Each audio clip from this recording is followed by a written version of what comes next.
Hey, what's up, you guys? It is Tuesday, so you already know what it is. It is Sex Talk with T Gray, and I am your host, T Gray. Welcome, right here on WEMS Radio. I'm sorry for the little bit of late start. You guys have a little technical difficulties around here. Okay, we had to get our shit together just a little bit before we get started, but you already know I have fantastic guests in the building. I hope you enjoy the conversation. I hope you all tune in, chime in, and ask some fantastic questions. We're going to have a good time, you guys.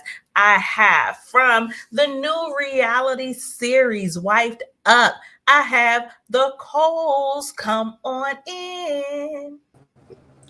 Hey. Hello. Hey. Welcome. So, Mr. Coles, you want Yes, to ma'am. introduce your beautiful wives to us? Oh, sure. Right here on your left and my right, Jasmine. And right here on my left and your right, Alicia. How you doing?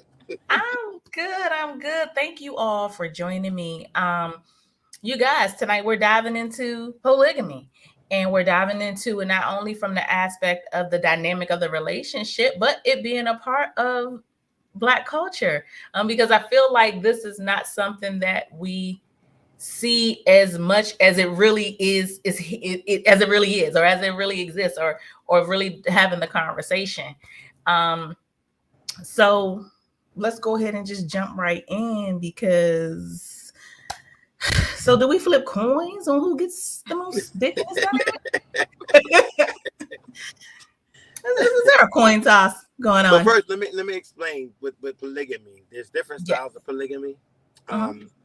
There's closed triads, there's open triads, there's polygamy as itself, which is multiple spouses or multiple partners.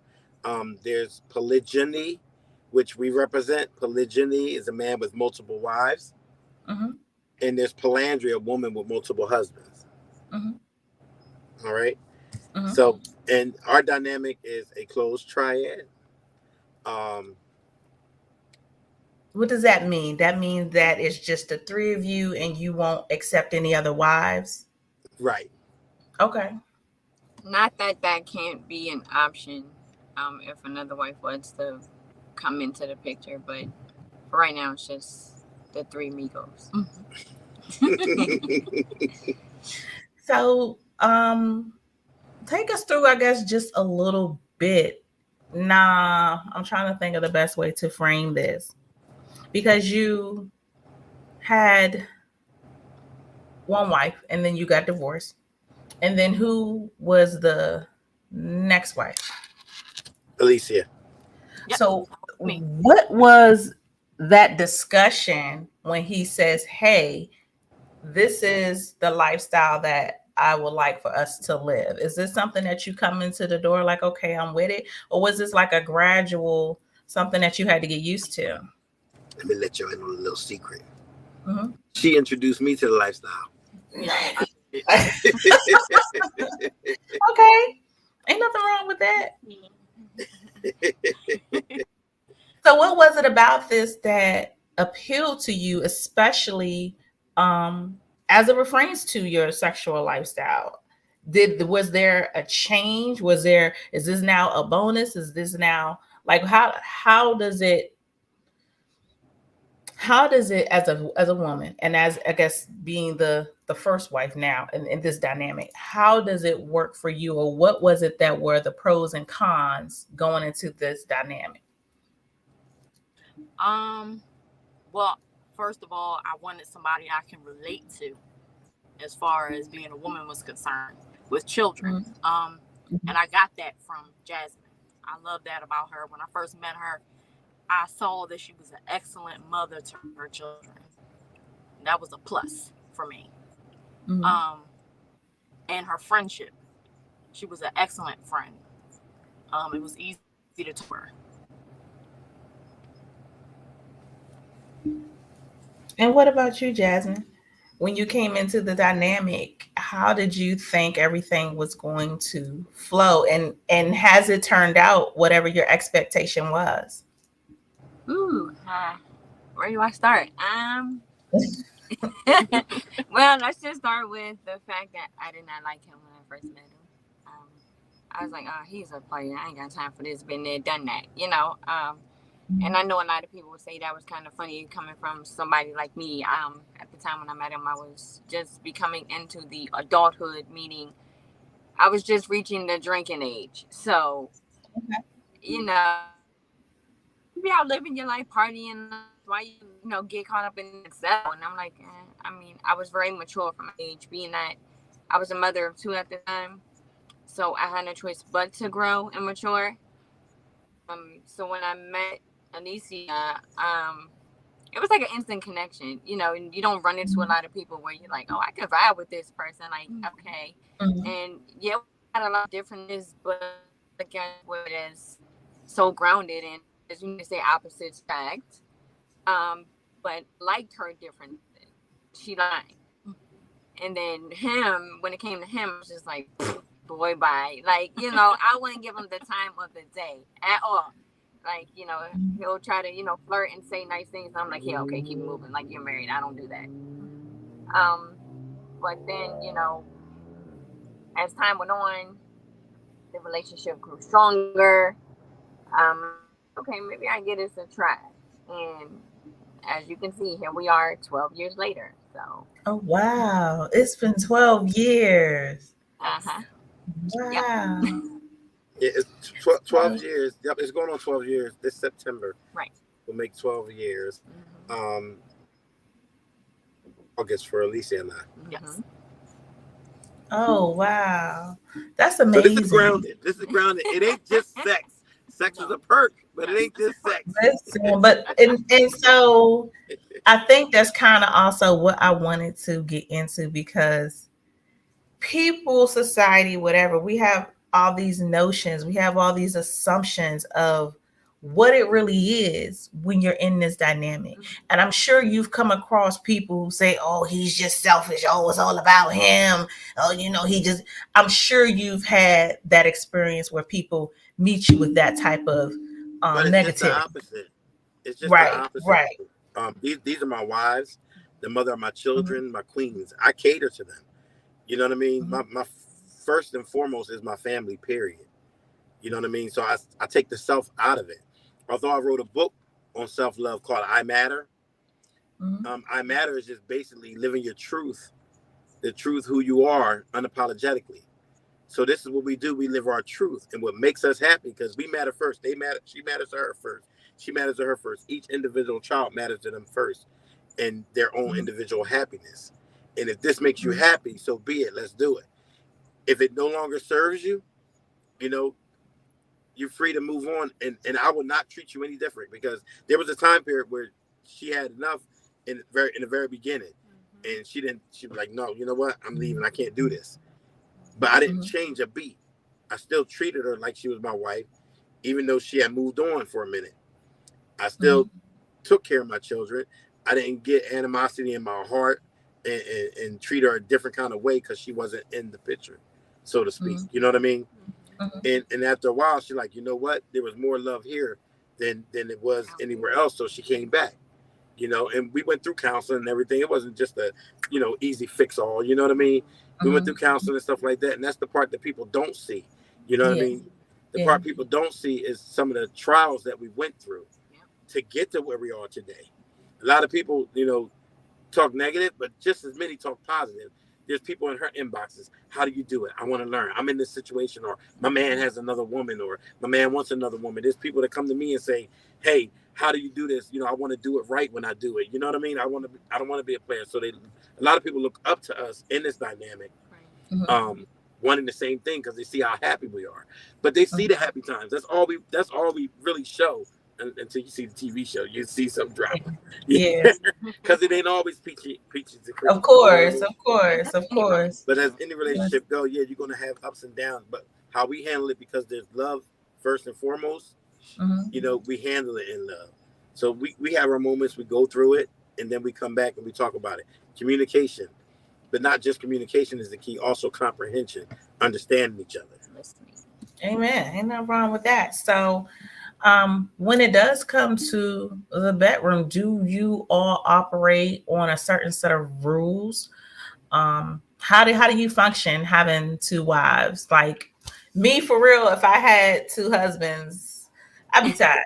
Okay, I'm not even gonna lie to you. I don't think I have enough pussy for that. I'd be tired. Right.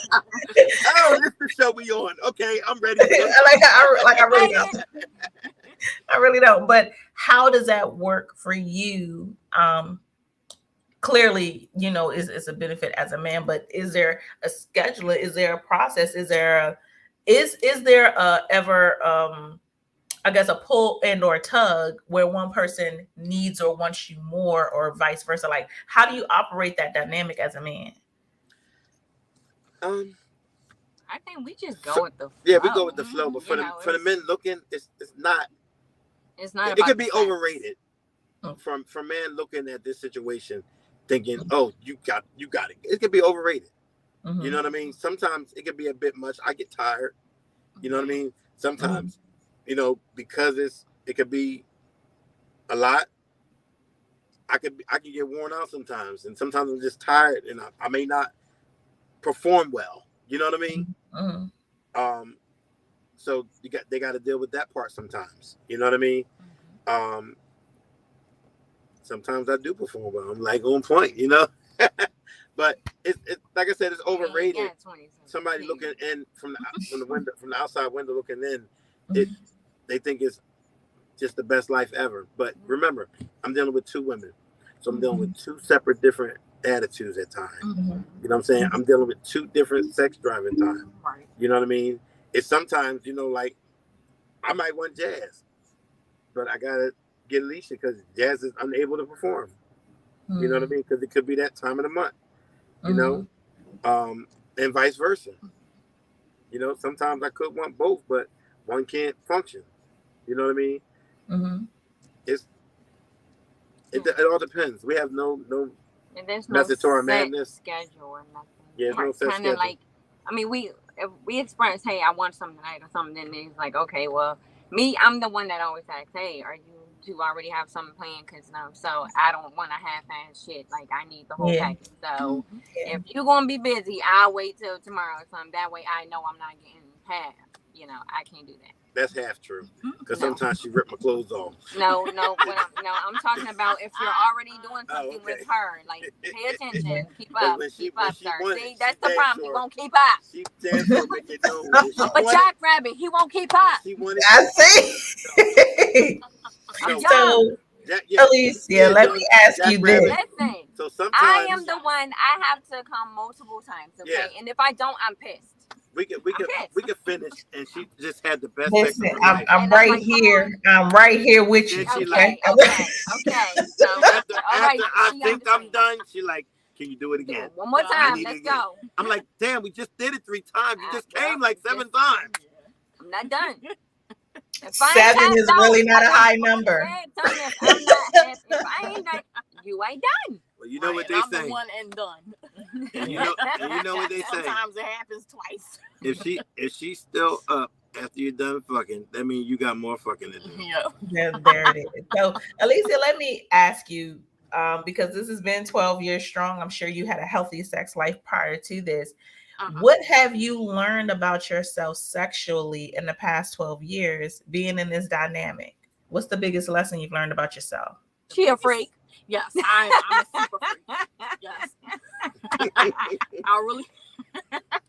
I have learned that it's okay to do certain things in the bedroom. Right. You're with your spouse. Yeah. If you both agree to it.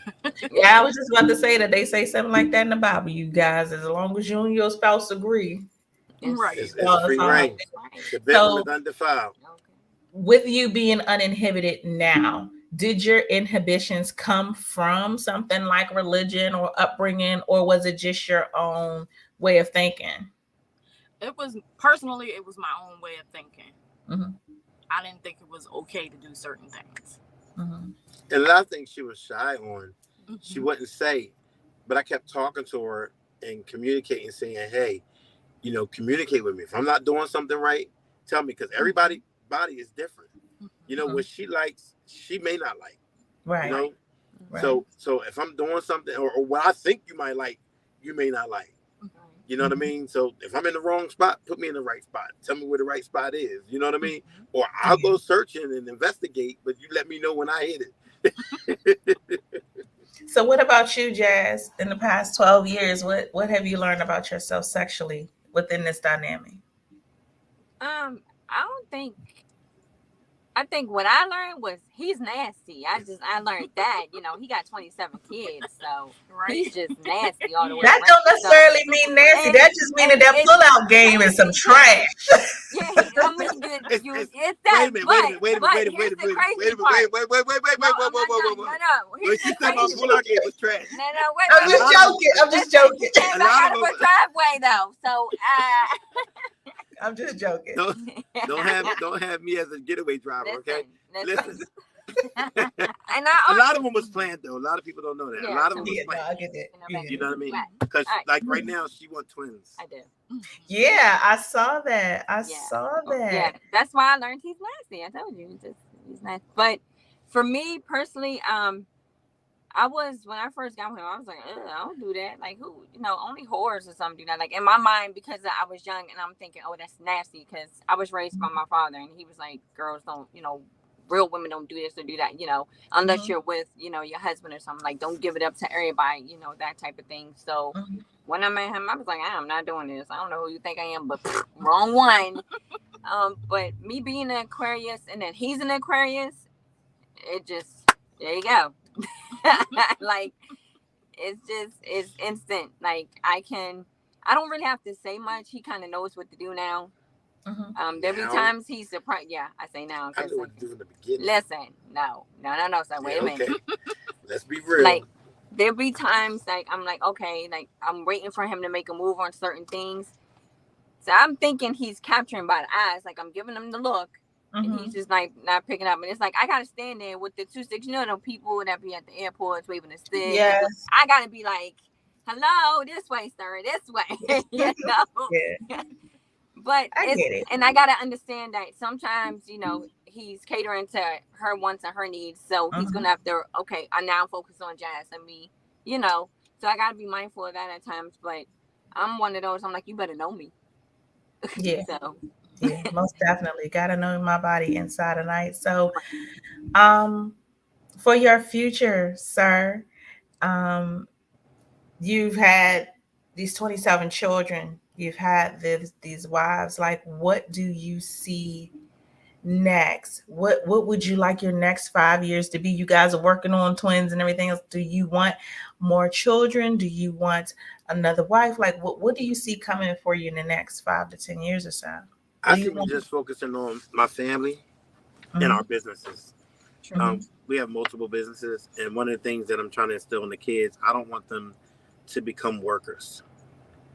I want them to become bosses. For the most part, is working with the older children. I have a daughter who got her own hair salon.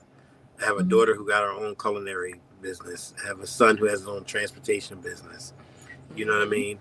I have a daughter now working on. She's in management, but she's working on becoming an entrepreneur herself. I wrote a book. I act in movies. I do, multiple things. There's multiple streams of income. That's the only way it's going to work. Yeah. But I do that because I'm trying to get things to run Charlie automatic so I can get my time freedom. Because one of the things I learned in fatherhood is sometimes I don't have enough time to do all the things I want to do with them. I might do all the things I need to do with them, but I'm not doing all the things I want to do with them. So as a family, I want to be able to wake up in the morning and say, you know what y'all want to do today? Y'all want to go to the beach? Y'all want to go to Kings Dominion? Y'all want to go, wherever we just go, and not have to worry about money because everything is running Charlie automatic. You know what I mean? Yeah. So that's what I'm focused on now, the entrepreneurship and increasing revenue for the business that we have and making them be a part of it. Because even some of the younger children now are working under me. You know what I mean? Talented. But I want them to end up having their own and take a branch and go off and do it and make that their stream of income so they can be have time freedom for their family.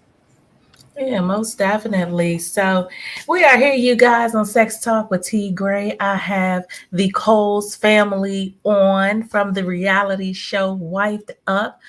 We are talking polygamy. We are talking how this dynamic works. And hey, sometimes it might not. We don't know. We gotta wait for the show to come out and see. Um, so on here, you guys, for 2022, we are doing our sexual bucket list. And you would think having two wives, you probably done everything under the sun. I'm gonna go ahead and assume. But if you could put a couple of things on your sexual bucket list, what would they be? Y'all want to go first, or y'all want me to go? Because I'm nasty. Come on, Nancy, come on with it. Go ahead. I wanna not just have the drink, but I want to actually do it. Have sex on the beach. Okay. Oh. Okay. That's not nasty. Yes, I don't care. Look, I thought you was about to get off the chain. I was like, hold on, wait a minute. I think I've done all that kind of nasty stuff. I mean, yeah, we've been there, done that. I think. Ain't nothing like a little sand up your ass to know you're doing a good job. Now you gotta lay the right blankets down. You gotta lay the right blankets down. I'm a private type of person. I ain't saying the sand. I don't want to eat sand. You know. It may not hurt to try, but at the same time, I'm a very private person. Like, this ain't for everybody to look at and see. See, I don't care who's watching. That's just me. Yeah. It doesn't matter because I'm okay with. I mean, I like my body what I look like. I'm okay with it. This ain't for everybody's eyes now. So what about you, Alicia? If you could put something on your sexual bucket list, something you definitely want to do before you get up out of here, what would it be? Sex in an airplane. Okay. Come on, small spaces. That's funny because you was scared to fly.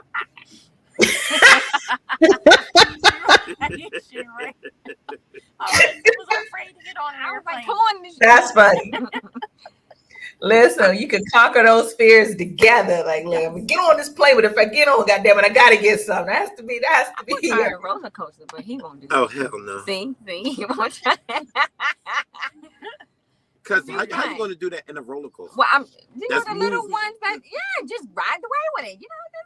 Come on now. You talking about on the beach and the water flying? You can barely lock me in with my stomach. But you talking about on the beach and stuff? You'll be right there on the beach with the sand, and then the water, a wave just come and attack you and take you out to sea. I have thought about, if not sex on the beach, I have thought about going to one of them sex clubs.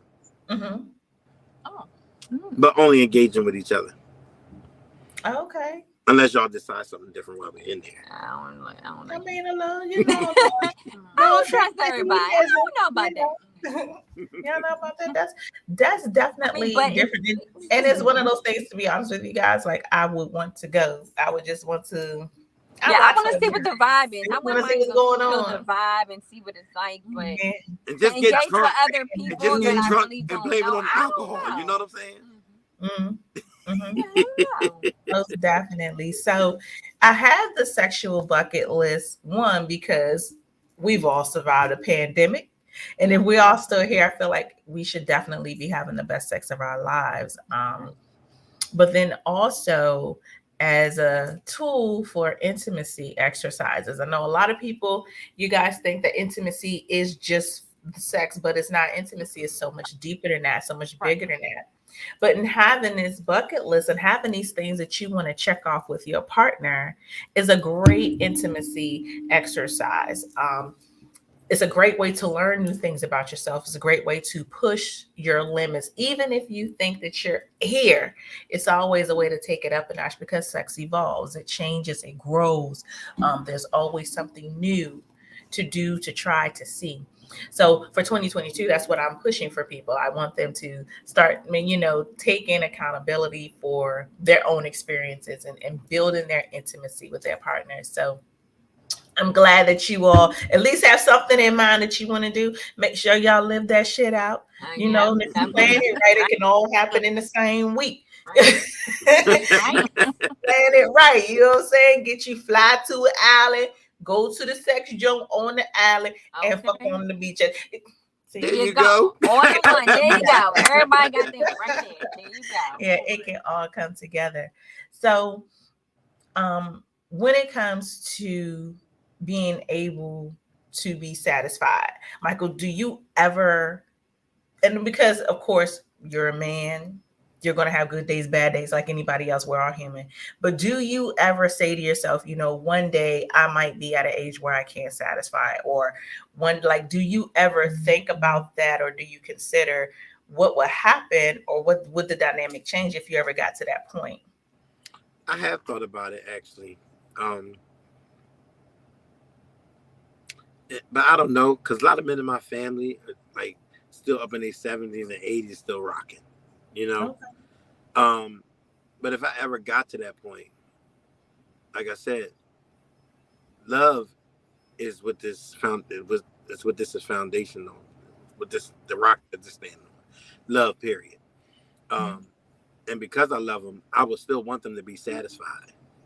So if I couldn't do it no more, then sex is not a relationship. A lot of people try to make it a relationship, and that's why their relationships fail, because they based it all on sex. So if they need to get pleased, whether it's themselves or having to go to somebody else, if we had that conversation, then I'm okay with that. You know what I mean? Because it's first and foremost the honesty. You know what I mean? And that's why you can trust it. But if sex pulls you away and takes you to somebody else to be with them in a relationship, then there was never love here. And I don't own them. Let's get that first and foremost. I don't own them. I don't own their bodies. They do. And remember, we say I matter first. You know what I mean? Your own happiness matters first. So if I no longer do it for you, that'll be a part of the relationship that you're unhappy in. And I don't want you unhappy and dissatisfied. I will do everything I can. If I got to go to a doctor, get some Viagra pills, or, you know what I mean? Get a shot in my dick or something, you know what I mean? Oh, Lord. Whatever, And them shots is expensive. If it don't get up no more and I got to go get a damn strap on. Oh, my God. I hear they have some that's real like. I'm about to say, I like the real thing. I don't know what you're talking about. But, I mean, right now, I can't even think that far for real, because this one make me go 7-8 times in the night. So he's good, ladies and gentlemen. I salute you, bro. You better look. You chose me, so you better keep up with me. I'm just saying, don't go picking in the garden if you don't really like. You chose me too. Remember, listen, you raped me. The first time we ever had sex. That story. The first time we ever had sex. Let me just get this straight for the record. All I did was tell her good night, and she grabbed me, pulled me in the room. No, we're not gonna. She grabbed me and pulled me. Tell the truth. And shame the devil. I am shaming them, and you right now. Pull me in the room and pull me on top of her. For the record. And it was over. Okay. I was like, oh, this is what we doing? Okay. Look at me and look at him. Tell the truth. Come on now. Look at my size and look at his size. Sing that song. You see right through. I'm not Nikki today. I'm from the same place as her. We both from New York, Queensland, but I am not her today. So we're not doing it. Hey, look at me and look at him, and y'all make the decision on who did what. Who you think telling the truth? Who impregnated me? Who you think telling the truth? Listen, I'm going to be the dick? Don't plead the fifth. I'm gonna be neutral on this because on one hand, I can see her level of aggression just in this interview. I am aggressive now. Listen, I will say, how about this? Did you see that video? Did you see that video? I don't know. On my Instagram? Did you see the video on my Instagram? When she was going to work on me? He was not trying to give it up, so I took it from him then. Yes, yes, I did. But in the beginning, I did not. In a court of law, you might seem guilty, Jazz. Right. I am. I'm guilty. I'm guilty. I take all the charges. I did. It was me. Tell the truth. She said he's intelligent. I am telling the glasses though. Now you know he's playing hard to get with me. He wants me to come after him. And then when I do, he'd be like, "No, I was just kidding. No, don't do all that." And then I don't. She's trying to make me feel like a bitch sometimes. Okay. Okay, let's get it straight. I'll be like, "Yo, chill out. Oh my God. Pump your brakes." I can't help that I'm an aggressive. I was like, "Lay down away from me to come on to you." She's like, nigga, you take too long. He do. Hey, I'm sorry. Ain't nobody got time for that slow if shit. I'm in the mood and you're in the mood, why are we just laying here? Let's get to it. What are we waiting for? The bell to be rung? Like, this ain't a wrestling match. Come on with it. I swear, me and Jazzy is kindred spirits. Kindred spirits. So I have to bring my Spanish side out on him. Like, come on, Poppy, let's go. Like, get under, let's go, move. And he's like, all right. Yeah, I get it. Yeah, see, you know, exactly. And when she's doing that, Alicia be like, I ain't in it. I'm out. I'll be asking her to be the ref. She's like, I'm not doing this match with y'all. I'm not doing this. I'm not that. So, Alicia, before we go, what would you like for everybody to walk away with when they see you all, when they see your family, when they see your dynamic?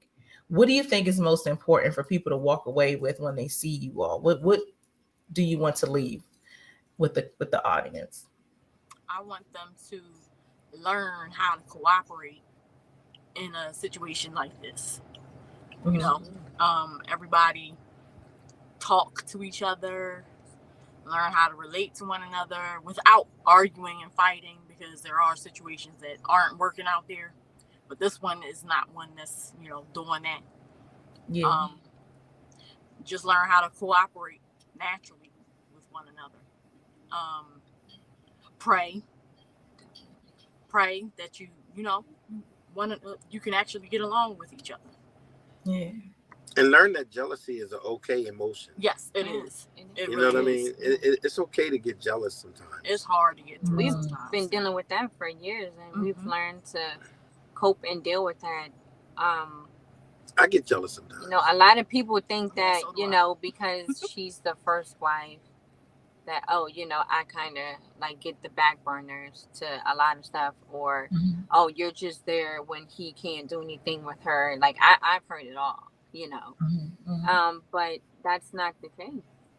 That really isn't. Like, she actually wanted this, you know, and the fact that, you know, he was open to it, because happy wife, happy life. So if it's something she wanted and he's willing to give her that, and then, you know, he's willing to take on having another wife to deal with, which was me, and carry on the responsibility of us two, along with children, you know, that's a lot for one to deal with. So everybody has to be respectful of each other's feelings, concerns, and whatnot, because there are times when, you know, I get jealous. Like, they can go out and I'm like, damn, I wanted to go, but I ain't say nothing because, okay, I know they having their time.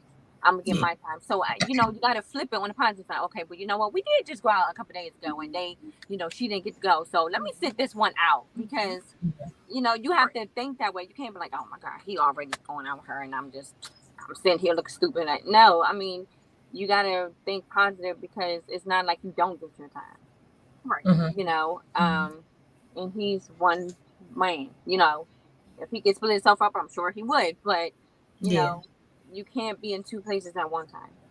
And I think what's helped it to last so long is because there is a separation sometimes, so we do get a chance to miss each other. You know what I mean? When you in each other's face every day, all day, crowd each other's space, you start getting annoyed. Sometimes you get annoyed with each other or whatever. You know what I'm saying? So it's been working for the most part, because we do get a chance to miss each other. Now we'll piggyback off Jasmine. In the beginning, I didn't want it. When she first said that she wanted a sister, I was like, you know what? You know, because when I was with my ex-wife, she came into the picture. It was that for years. I was like, let it just be me and you now. You know what I mean? Because I know what I went through in that relationship, because the ex-wife wasn't rocking with it. You know what I mean? So it was a lot of, although we was all together and lived all together, there was a lot of back and forth. You know what I mean? And it became toxic, very toxic. To now be in this dynamic, you know, for almost 12 years, and to have the love. Not saying it's not the problem, like we said at the beginning. Some problems do come along, as in any relationship, but the love overshadows it. Because me and her, we could be mad. We were mad at each other yesterday and this morning. You know what I mean? We had to get ourselves right before this interview. I was going through my you know, but it starts. Somebody got to break the ice. You know what I mean? And because there's love there, we both end up breaking the ice sometimes. And she even said, she said yesterday, she's like, did you make up with Jasmine yet? Like, y'all need to make up. And I'm like, shut up. Yeah, she's always the voice of reason in any situation. Sometimes I'm like, you get on my nerves. You just gotta be right on time. Just be quiet. Let me have an attitude the rest of my day. Like, let me be a bitch today. It works. Now, I do have a question that I want to know, because I don't know if this plays a part. And this question is about race, because you see more of the non-melanated sister wives. You see more of that, whether it's in the news, it's on TV, it's on social media. You see that, and you see that dynamic being played up, as something status quo, especially in a lot of different areas, typically more so in the Mormon community than anything else. But you see it being played up as, this It's fabulous thing. Do you ever think that because you're African American, that your reception is different than what you see already from other people on TV? It's definitely different. We know it's a different. We've experienced it firsthand. It's almost systemic racism. Yeah. Because when white people, let's call it what it is, when white people, Caucasian do it, or other nationalities do it, it's all okay. It's praised. You know what I mean? You see Sister Wives, and like we was pitched to the same station that Sister Wives was on by the same production company. Yep. And TLC wasn't rocking with this black family about to come out, making this guy look like, like they're not supposed to be doing this. You know what I mean? And then to have children, and then what took our reality show so long to come out is because they wanted to show it in a negative light. Right. You know what I mean? They wanted all the drama. They wanted to be a lot of problems. They wanted to look chaotic. And when you come into my home, it can be a bit chaotic sometimes with the kids, being kids, but it's peaceful. There's people that come into our home and like, it's not 18 kids in here. Ain't no way. Yeah. Right. You know what I mean? Ain't no way. It's quiet as I don't know what. It's quiet as hell. Where they at? Sometimes they be all in their own little world doing what they're doing. You know what I mean? Technology. But then sometimes they're in the living room with the music blasting, dancing, and all that kind of stuff, But they wasn't ready to show this family in that light, because it would have showed a positive black family in polygyny, and what kind of message would that send out to the black community? Because the one thing people don't know, they look at the sex part and get excited and sad about it and think it's all that, but deep down inside, the world knows working together like this economically put you in a different place. Yeah. And then even though we got 27 kids, still economically, it puts us in a different place of all three of us working together. Yeah. You know what I mean? Being on one accord. And with the 27 kids and entrepreneurship, helping create wealth, they don't want to see that. Ain't no way. The TV show will take us to another level, and they ain't ready for that. I think that's the problem. Society has their own mindset and their own vision of how a black family should look and how they should act and dress, how they should appear, their style, what their frame of thinking. And that's the problem. Instead of being that way, being so judgmental, why don't you just have an open mind to it? Because you will want us to have an open mind to your relationships and how you guys deal with your household, your family, how you guys run, your careers and everything. You want us to be open to that. So why not give us the same respect? Right. And that's all we're asking. Or who sets the tone to say what's right and wrong? Right. Because I mean, even I've had preachers come to me and tell me that I'm living in sin. And I said, well, prove it to me. And they pull out the scriptures. Or you committing adultery. I said, well, prove it to me. It says it right here. Read. It says, if a man leave his wife and marry another, he has committed adultery. You didn't leave your wife. I was like, well, what's the and? The and is a conjunction that puts two or more things together. Yeah. I didn't leave her. Yeah. Okay. So explain to me Solomon. Yeah. explain to me the most righteous men in the Bible had multiple wives. Let's be real. Some of these pastors, you're married, have a wife, but you have mistresses and other women, and so we could be on here talking about pastors all day. Okay. Because I had a discussion with somebody, and I don't mean to jump off topic, but just real quick. A lot of pastors, especially Black churches, there's so many things that they never preach from their pulpit because this is their life. This is what they've done. This is whatever. So if I'm going to use the Bible, if I'm going to use the scripture as a ways of explaining to you this is how you should live, but I know I didn't live like this, and I know I don't live like this, I'm just going to selectively pick and choose what I decide to tell you. I'm just going to leave some shit out. Well, if you leaving some shit out, then you just a regular nigga like me. You know what I mean? You know what I mean? So I don't need you, sir. You know what I mean? I could go through this book and pick out what I want to on whatever day it is myself. Right. And I think that it's just it's so hypocritical. When you could tell me, oh, I'm wrong here. Well, on the next page, I'm right. In the Old Testament, I'm wrong. New Testament say I'm good. Well, see, that's what people get mixed up too. That Old Testament and New Testament. So Matthew 5:17, Jesus said, "Think not that I come to change the laws, which was in the Old Testament, or the prophets, which was in the Old Testament. I come not to change, but to fulfill." In the Old Testament, you said I was coming. You said I was going to do this. I came. Now I'm going. Yeah. So, not to bash any pastors. Don't be getting on my timeline and trying to get. And don't hop on mine neither, because I'll tell you about yourself and then pray for you at the same time. I can roll with it. Don't get me twisted. I can roll with it. I'm well versed. You know what I mean? But it's very true, especially if I want to point a hypocritical finger at you. Here's where you're wrong. Here's what six in one hand, half dozen in the other. But like you said, and like you have committed, during this entire interview, is that the love matters. Forget the rest of it. You know what I mean? End of the day. That's all. And the plus. Don't hate me. Yeah.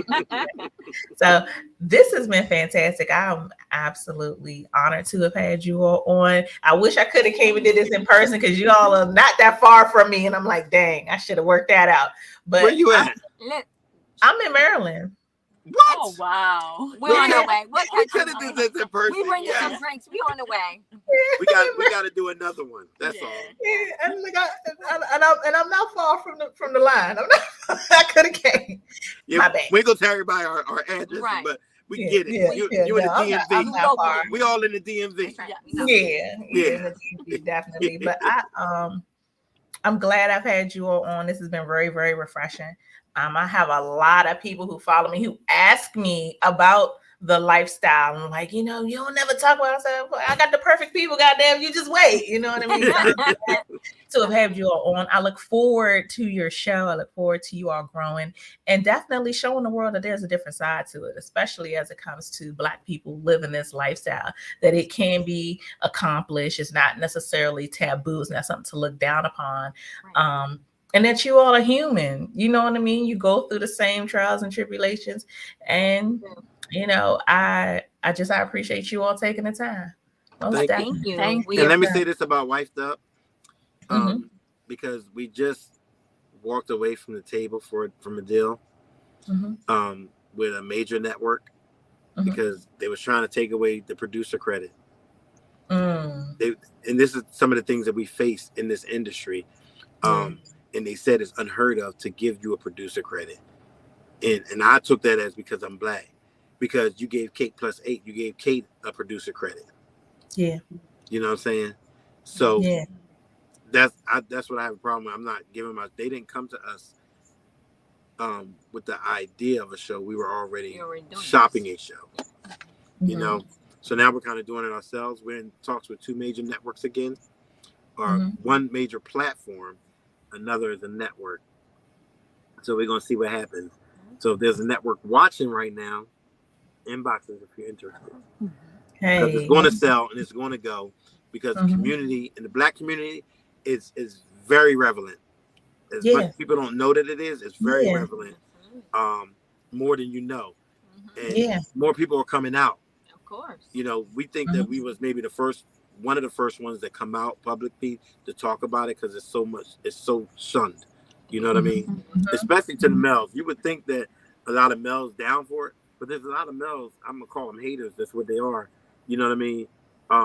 That talk negative against it because they don't understand it. So, if anything in life, if you don't understand it, learn about it first before you speak on it. You know what I mean? Do yourself that justice. Just learn about it first before you speak on it and give an opinion. Because like they said, when Donald Trump won, people didn't think it was that many people in the world that liked Donald Trump because you were in a closed network that didn't. You didn't realize all the people that are into it. Same thing with polygyny and polygamy. Because you're against it, you don't know how many people are for it. There's people living in secret in it. You know, your Uncle Earl, when he died, you found out he had 2 families. Yeah. You know what I mean? Yeah. That didn't know about each other. There's one person that I know, and she was a lieutenant on a police agency, and she was in the dynamic. She was the other woman, and she knew about the wife, and she talked about how she wished that she could be like this, where the wife would know about her, because she got to go on vacations by herself. She got 2 kids by this man, and they don't get to spend holidays with him. You know what I mean? Wow. They go on vacation, she go by herself. Yeah, he's sugar daddy and her, giving her the money to go, taking care of her bills and different things like that. But he's not physically there. He's not physically there. Yeah. Like she wants him to be. You know what I mean? So, that's one thing my books teaches is how to live your truth unapologetically. Don't get me wrong. A lot of people think, oh, I'm not buying that book, I matter. It's not about how to manage 2 wives in your family. Right. It's well, your family it is. But it's not about how to get 2 wives. Or man, it's just about living your truth unapologetically. And steps to do to make you happy individually. Yeah. There are some marriage tips because we go through a lot, and I've learned a lot. You know what I mean? I've learned a lot being in this dynamic of different personalities, different attitudes. You know what I mean? Different needs, different wants, and how to cater to that. And I also learned with the children. There's tips on parenting. Yeah. I learned a lot with my children. You know what I mean? They taught me a lot, and that's all because of communication, but not just communication, comprehension. Because somebody can communicate to you all day long. If you don't understand what they're saying, or you can't relate to what they're saying, or you can't put yourself in their shoes, it don't even matter. Yeah. You know, it's just talking after that. You know what I mean? You're not hearing. You're listening, but you're not hearing. You know? So it gives. You don't always have to agree with what they're saying, but just have to respect enough to understand where they're coming from. Right. Yeah. That's a big thing too. A lot of people think, oh, I have to agree. No, you don't have to agree, but respectfully understand where I'm coming from and just listen, hear me out, understand, and do what you want after that. But at least you know what I'm speaking of or what I'm trying to get across to you. You're getting the message. And that's a plus in this relationship too, because there were times that I didn't listen. You know what I mean? And then she would remind me, I'm not listening. Then they gang up on me. Now I'm listening. You know what I mean? Now I'm listening. And I'm hearing, and sometimes she would agree with her on some of the things, and she's like, well, yeah, you do that. So I had to check myself, like, damn, do I? But when it was one-on-one, like, I have my point. Couldn't hear the same point. We couldn't. Yeah. Now I know people say, well, you don't need to be in a multiple relationship to do that. You can go to a therapist. These are my therapists. Yeah. You know what I'm saying? These are my therapists. Yeah. Your checks and balances. Yeah. Yes. Yeah, most definitely. Most definitely. And then sometimes me and her right, she wrong, or you know what I mean? Like we have the conversations, you know what I mean? Yeah, you gotta talk it out. Yeah, that's a beautiful thing. So again, I'm so happy to have had you all on. We're going to, on our way out, you guys, we're going to play this sizzle reel. So get y'all excited about what we're waiting and anticipating to see. In the meantime, in between time, make sure that you definitely do follow my guests at The Real Mykal. Is it Mykal? Is it Michael? I don't want to say your name. Michael, okay, just make sure I got it right. Mykal. Yeah, so at The Real Mykal, that's with a Y, you guys, Kal. You make sure you get that. Make sure that you support them and follow them. And definitely, we will see you all right here, you guys, on Sex Talk with T. Gray next week. I'll be right back in the building. Get this sizzle reel. get excited, support their brand, keep building. Sexual bucket list. See y'all next week. That's it. Bye. See ya.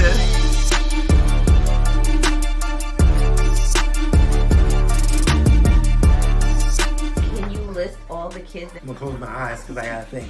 Dayron, Tanisha, Keziah, Michaela, JR, Anthony and Naya, Shasha, Michelle, is Malachi, Yeshaya, Shariah, Diamond, Genesis, Mikey, Prince, Anaya, Sanaa, Kel, Ian, Natalie, Elise, 7, and there's Trey. Are you done? Yes. Over the years, there has been some problems between me, Jasmine, and Alicia that haven't been resolved. Sometimes there can be a little bit of jealousy between the three of us. I love her like a sister. Like any relationship that has a sister in it, it's all about how you get through those problems. Right. Kids are wonderful, they're great. The adults, on the other hand, the four of us, misunderstanding happens a lot. He can't give me the attention that I need because he's having to deal with the other two. Sometimes I feel like what's going on with me is on the back burner.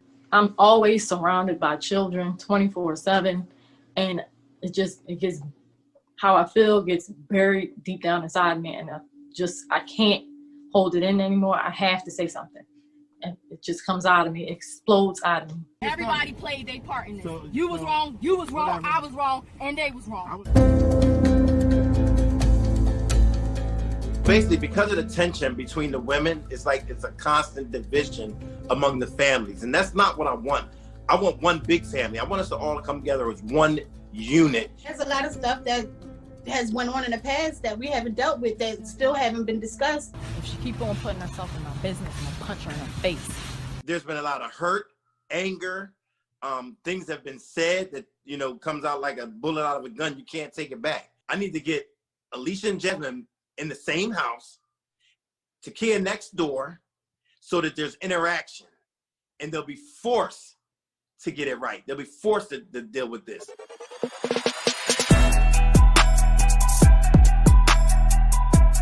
When everybody look at the situation of me having multiple wives, the first thing they think is that these women are docile or timid, or they're not at all. They're the exact opposite of that. I'm dealing with 3 dominant women who always want their way, what they want, when they want it, how they want it. It's definitely a risky move, but I think it'll work. I hope it works. Because the women don't really communicate that much, a lot of our frustrations and stuff, we tend to take it out on the husband. He's my punching bag. If I'm doing too much of something for one, the other one might be like, well, hey, hold up. When me and Alicia first got married, we had a private ceremony. I said to her, we can have a bigger wedding later. And she said back to me, yeah, I ain't really worried about that. But then when me and Jasmine started planning and talking about it, she was like, well, we never had ours. I'll tell him exactly how I want it done, and he does it his own way. He act like he be listening, but he don't be listening. But he listen when I start cussing, then he listen. You must be crazy. My name is Takia, and I'm Mykal's ex-wife, and I have 8 children. I'm not a sister wife. I don't do that. I'm selfish. I tell you like it is. I don't care what nobody has to say. Takia, she's fun, outgoing, crazy. I'm the original. You know that, right? I'm the first, so I'll always be important. I'll always matter. Our relationship with Takia is, we're friends. We're not enemies.